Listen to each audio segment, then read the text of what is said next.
Hello दोस्तों, नमस्कार। दोस्तों, मेरे एक वीडियो में पूछा गया कि एंड यूजर क्या होता है। देखिए, बहुत ही बेसिक क्वेश्चन है। आपको ये पता होना चाहिए इसका क्या सिग्निफिकेंस होता है, क्या ये काम करता है। तो देखिए, सिंपल वर्ड्स में अगर मैं बताऊं तो एंड यूजर वो पर्सन या वो कंपनी या वो इंडिविजुअल्स होते हैं जो कि किसी प्रोडक्ट या सर्विसेज के अल्टीमेट यूजर होते हैं। वो एक्चुअल में उसको यूज करते हैं, मतलब कहीं से खरीदा और उसको यूज किया। यूज मतलब वो उसको इस्तेमाल करते हैं। कोई भी प्रोडक्ट या सर्विस जब बनाई जाती है या दी जाती है, उसमें एंड यूजर का से बहुत बड़ा होता है।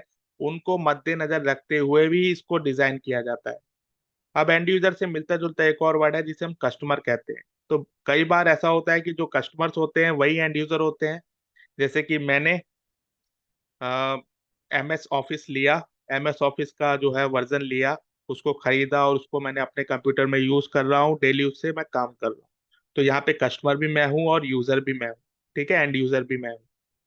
लेकिन कई बार ऐसा होता है कि कस्टमर एंड यूजर से अलग होता है, जैसे कि वो मिडल मैन होता है।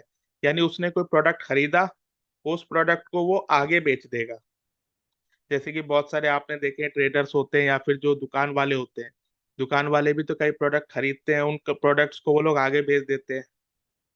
सॉफ्टवेयर में भी आपने IRCTC देखा होगा, जहाँ पे आप अपना रिजर्वेशन करते हैं। रिजर्वेशन में एजेंट्स आते हैं। एजेंट क्या है?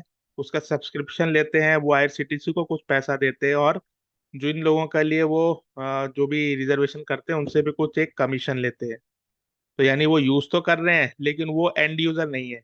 एंड यूजर कौन होगा? मैं, अगर मैंने IRCTC का अकाउंट बनाया है और मैं अपने घर के लिए, अपने पर्सनल यूज के लिए उसको यूज कर रहा हूँ, मैं उससे कुछ कमर्शियली ऐसा चार्ज नहीं कर रहा। छुपा के मैं कर सकता हूँ लेकिन ऑन द पेपर्स मैं ऐसा कुछ नहीं कर रहा हूँ। तो मैं IRCTC का एंड यूजर होऊंगा और जो भी एजेंट है वो उसका कस्टमर होगा। तो इसी तरीके से जितने भी सॉफ्टवेयर्स होते हैं या फिर जितने भी हमारी चीजें डिजाइन होती हैं, उसमें एंड यूजर के हिसाब से ही उसको डिजाइन करना पड़ता है। अगर ऐसा नहीं होगा तो आपका प्रोडक्ट या सर्विस जो भी आप बना रहे हैं वो फेल हो जाए। क्योंकि अल्टीमेटली यूज तो एंड यूजर नहीं करना है, चाहे वो कस्टमर के थ्रू आए चाहे डायरेक्टली आए। एंड यूजर खुश नहीं होगा तो सब कुछ बेकार है। तो आई होप अभी आपको क्लियर हो चुका होगा कि एंड यूजर किसे कहते हैं। इसी तरह के सिंपल वीडियोस के लिए subscribe to my channel. Thank you.